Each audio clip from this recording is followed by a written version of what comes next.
So good evening, good afternoon. So I'll be talking on iris repair in secondary IOL. So is why iris repair matters. It's not only improves the quality of the vision, but also improves the quality of life for the patients. And the problems we face while repairing the iris is mainly the globe stabilization. For that, there will be two methods. When the lens capsule is intact, you can use a OVD. It's very simple. But when the lens capsule is not intact, we have to use infusion. And the best method is of using an AC maintainer. And please avoid pass panel route of infusion because it pushes the iris up when you're operating. And the infusion type, we have gravity based and active pump. I prefer to do the gravity based and always keep the infusion slightly above the regular IOP level, that is like about in between 25 to 30. And knots, comparing the knots, we have multiple knots. That is, I prefer this Sutures sliding knot, which I use the modified technique of it. And there are multiple knots, but we can choose the which one you prefer. The Sutures sliding knot is all the three knots are formed externally. But in other knots, we have to go, you have to use special instruments to form the knots inside the anterior chamber. And coming to sutures and needles, the most preferred one is like a Teno polyprolin suture. We in Oralab, it is named as Orolin, and we can use the Ninoprolin also.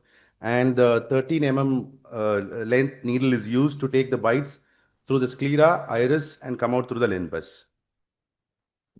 There are multiple types of iris repair, and that is iridiolysis repair, the most common one. And the focal defect can be done by the interrupted suture, and the conjunctival congenital coloboma repair can be done with the regular interrupted suture also. And in complete 360-degree traumatic mydriasis, it should be addressed with preferred technique is iris cerclage. But all these things have to be, when you, even after learning the knots, just make sure you practice in wet lab before trying it, or else you when you're trying it on table, will end up tearing the iris. So iridiolysis repair is the most common one because the root of the iris is very weak. The small tear less than 1 clock hour, you can usually, no need of repair is there, but large, because of fibrotic pull, it becomes pulled towards the center. So why the optic edge causes glare and dysphotopsia? I think I can hear an echo. And the dilator muscles are posted in the posterior aspect. So the iris always rolls back inside. So the posterior roll, it's very difficult for us to pass the needle to come up to the anterior side.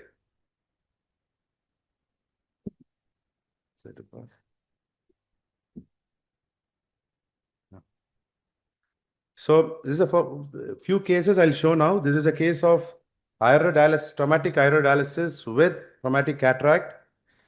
And this is a case of SFIOL. I'm making a scleral pocket 1.5 mm away from the limbus with a developed slit-line keratome and a self-sealing sclerocorneal tunnel is required. There are two methods. Usually people prefer to do the cataract extraction first, then go for the iridiolysis repair. But I prefer to do the repair first because when I do a vitrectomy, I have to form the antechamber with either with infusion or I have to inject viscoelastic, which falls back.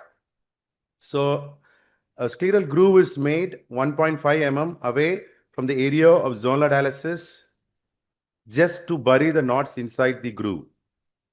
And use a spatula to roll back the folded iris tissue.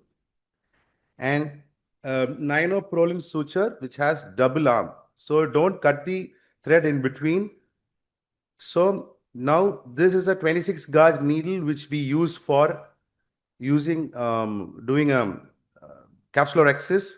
The tip is not bent, and it is externalized through the paracentesis made close to the area of dialysis. And first rail load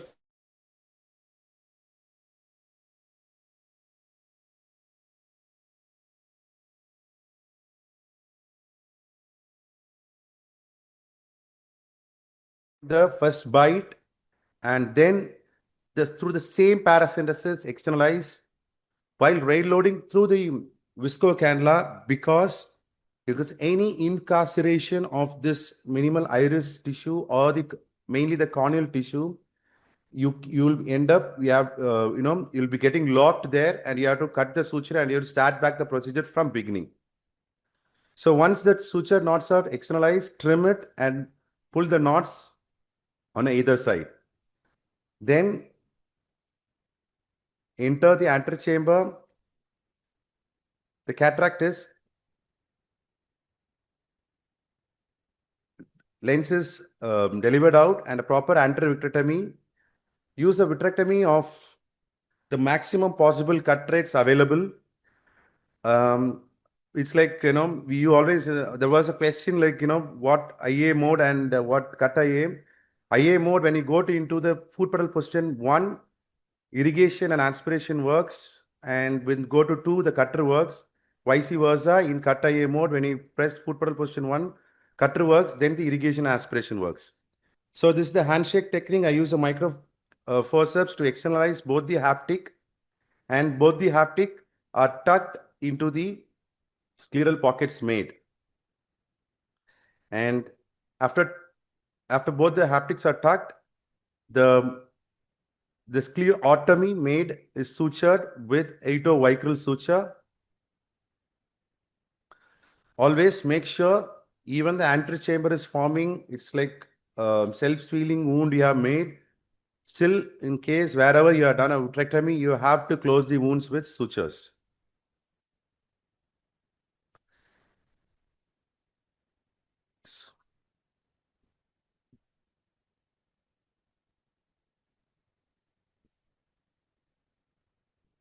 So next, this is a case of traumatic corneal tear repair done 3 months ago. The lens is also aspirated. Now the scleral pockets are made 1.5 mm with a slit knife, keratome. A scleral corneal tunnel is done, and this is the sclerotomy done with a 24 gauge needle. And antechamber is formed, and clear corneal antechamber is entered with the keratome. Now we have to release the fibrous iris attached to either side. So when this iris fold is removed from the attachments, it's entangled within itself. So when I'm removing it, you could able to see the area of tear. The iris is also was toned up due to the trauma. A proper anterior vitrectomy is done, and then a scleral SFIOL is done. This is the Gabos technique, which is modified, because in Gabos technique we have to use a specified forceps, a thin forceps, to tuck the haptics in the pockets. So and that which cannot be used multiple times. So instead of that, we made the tunnel a little larger, and this was developed by Dr. V.R. Saravanan sir. And after placing the IOL, we start doing the bigger task of restoring the shape of the pupil. So take closer bites. First, try to use the microforceps to approximate where you should take the bite, then proceed with this bite. So after passing through both the ends of the iris, the later end of the tunnel is pulled to create a loop, and the former edge is cut, trimmed, and passed through the loop 3 times, and then pulled each other to approximate.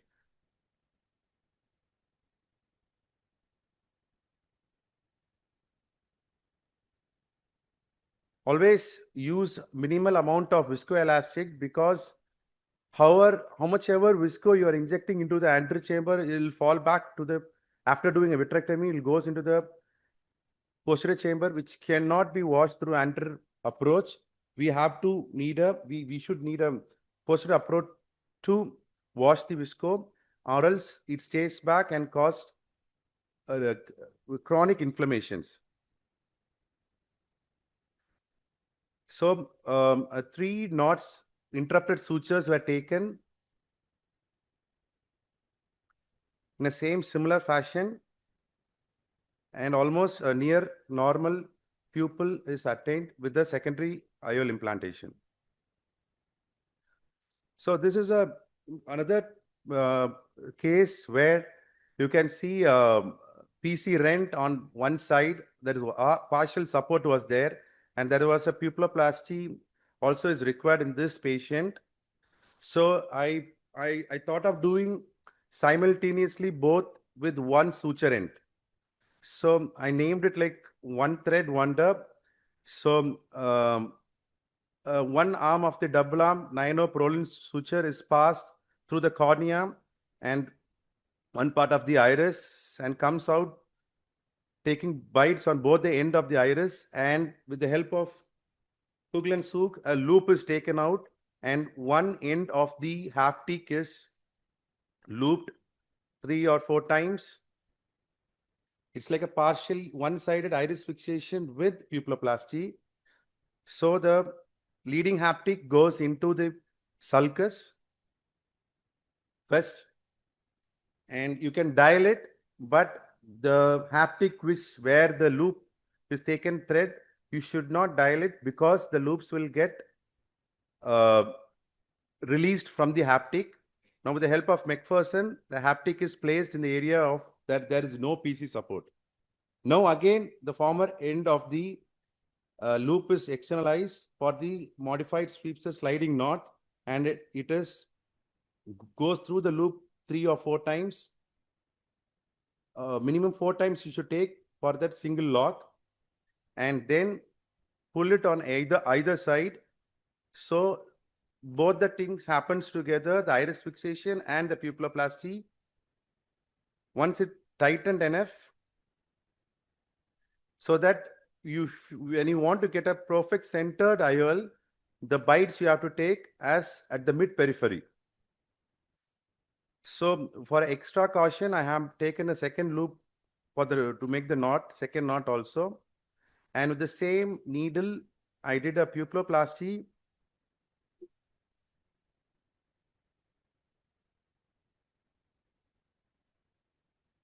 The similar fashion, and second bite, simple interrupted suture is taken, and the knots are fashioned with the sweepster sliding knot technique. So you always practice, or this is a very simple technique, but you should practice in wet lab multiple times, 2-3 times it's enough. Then you can go out doing these plasties very easily, and first do it in cases where PC support is there. Then you can go out with cases where there is no PC support also.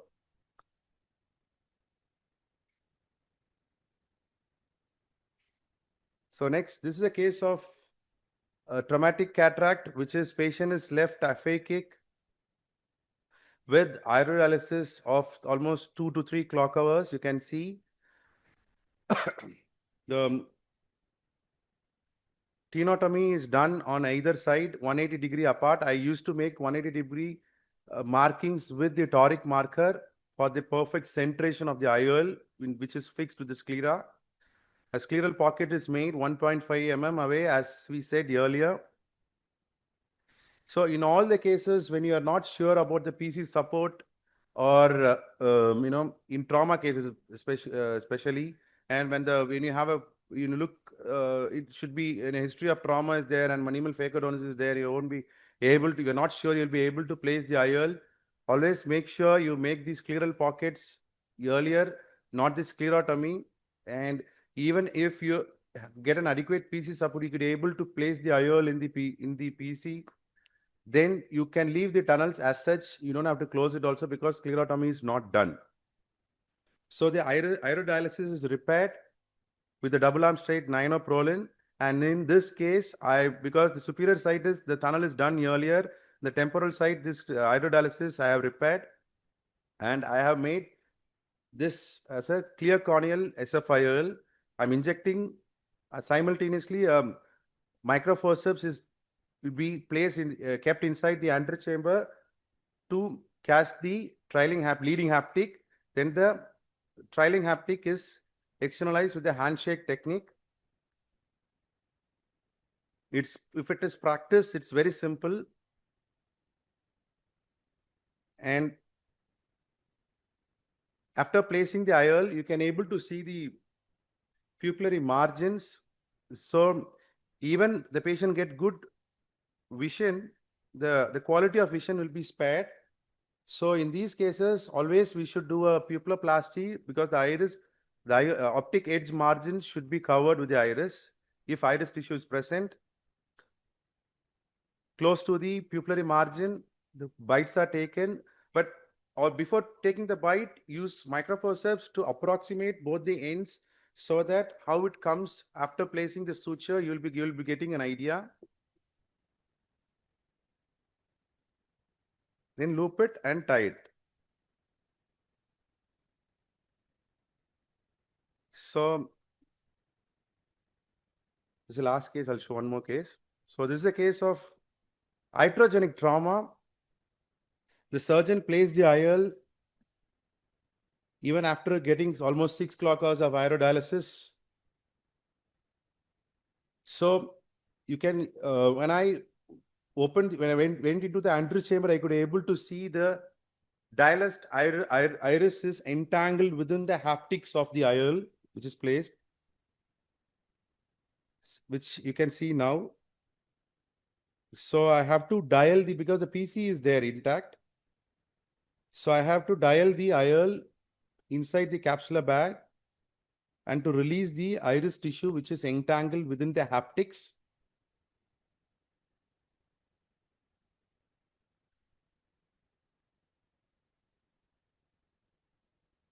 Due to time constraint, I'm just forwarding it.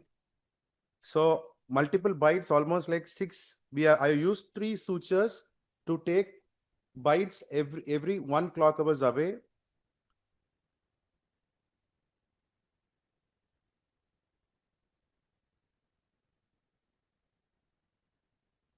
So the main success of these procedures is patience.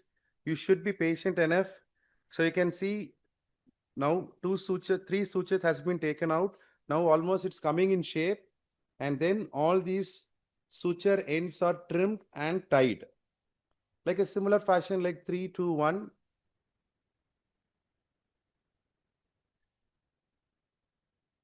But now you can able to see a nearly round pupil, but it's not perfectly round.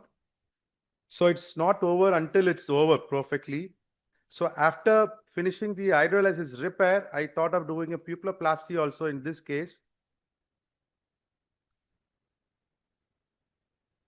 So the pupillary margins bites are taken very close to the pupillary margins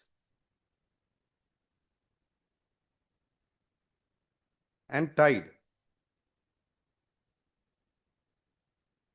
So after that, because in this case, PC support is there, I use adequate viscoelastic and it's washed and the antechamber is formed. So first, the regular pupillary, the interrupted sutures you try to practice, then you can go ahead. This is the last case I'm showing. This is also that same single interrupted suture. The cataract is removed. But one side there is a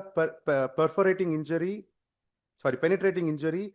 You can see there is iodolisis, iris repair is needed there, and also a PC defect is there.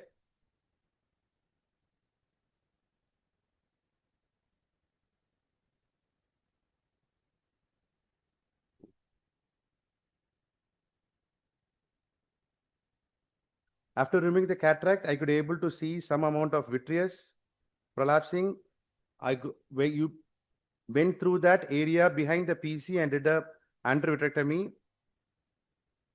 When doing all these procedures, always keep standby IOLs because the haptic can break. So similar way of the first surgery, as we said, This is also with the single suture, the pupilloplasty and iris fixation was done. Thank you so much for this opportunity.